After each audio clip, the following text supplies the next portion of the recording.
Fala galera, aqui é o professor Luiz de Filosofia. Estou aqui iniciando o curso de Filosofia com vocês. Nós estamos na primeira aula do primeiro bimestre e hoje eu vou falar um pouco da introdução do conhecimento filosófico. Vamos passar pela origem do conceito, o que significa, as interpretações que nós temos sobre filosofia e a filosofia como forma de conhecimento, né? E vamos falar um pouco de alguns aspectos históricos aí que deram origem à filosofia. O que a gente precisa saber de importância sobre o conceito?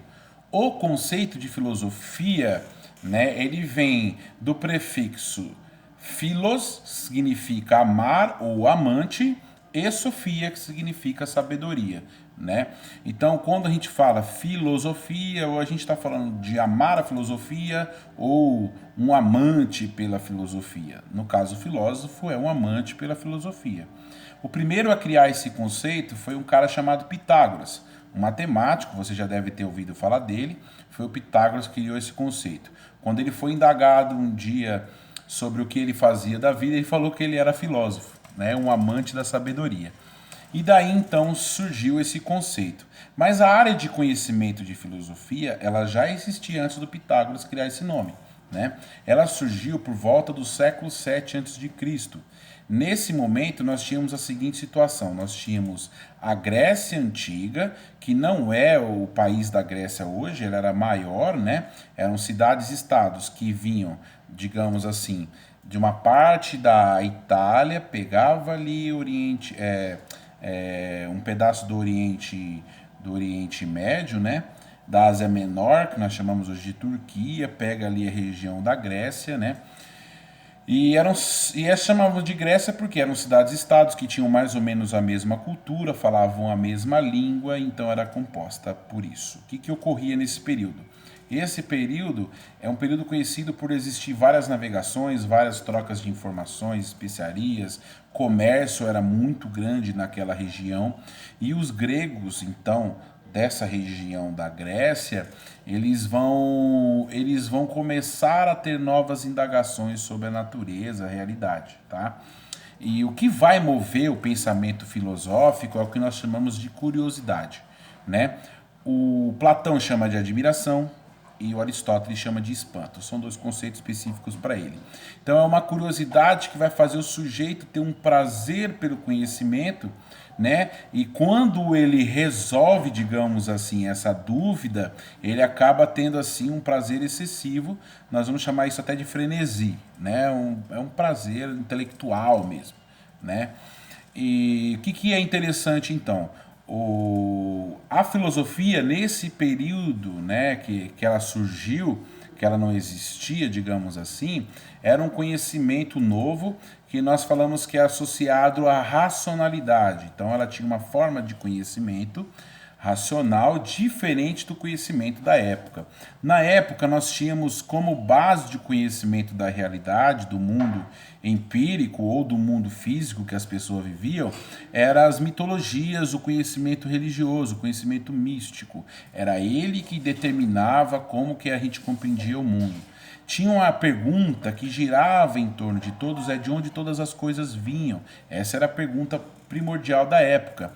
Então, esse elemento que dava origem a todas as coisas, os gregos chamavam de arché, né? Então, esse pensamento mitológico que dava interpretação para todo o conhecimento dessa região, nós chamamos de cosmogonia. O conceito cosmo vem do grego ordem, e gonia vem da ideia de gênese, de origem, né? De origem associada a um ser místico aí, ou um deus, etc.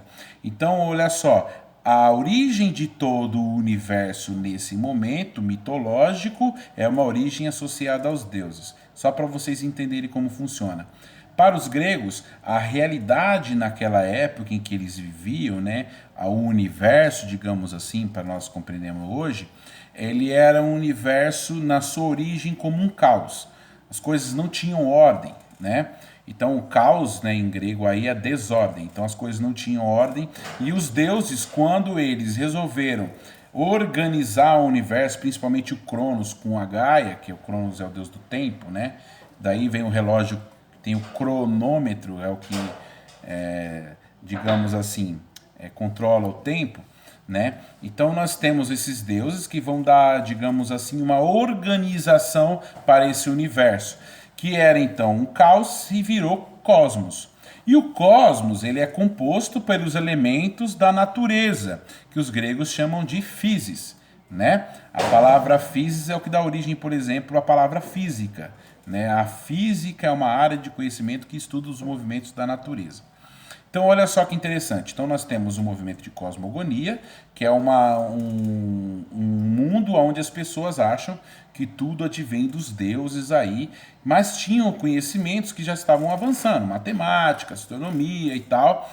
E aí, olha que interessante, o Tales de Mileto vai ser o primeiro a pensar numa forma diferente de entender o universo, né? Ele vai ser o primeiro a falar que, por exemplo, esse universo não vem de uma gênese dos deuses, mas sim da própria physis.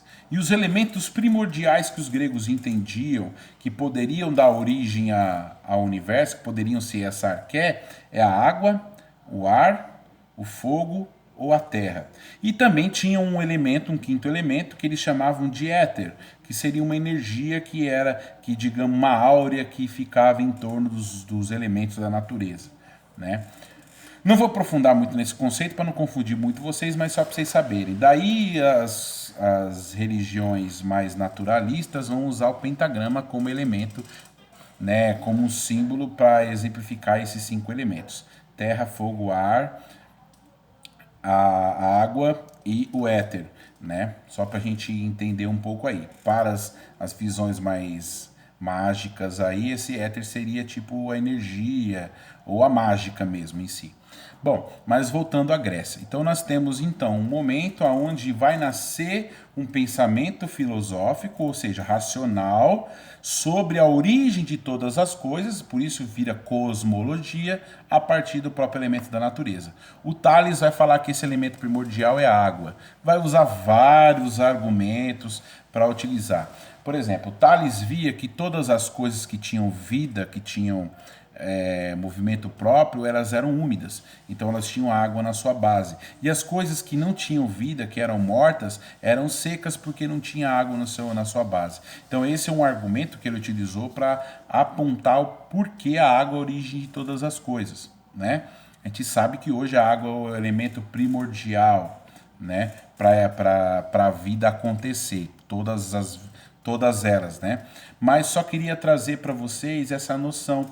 Então a filosofia, ela vai ser essa área do conhecimento que vai discutir as coisas de forma racional e vai ser baseada em cima da curiosidade.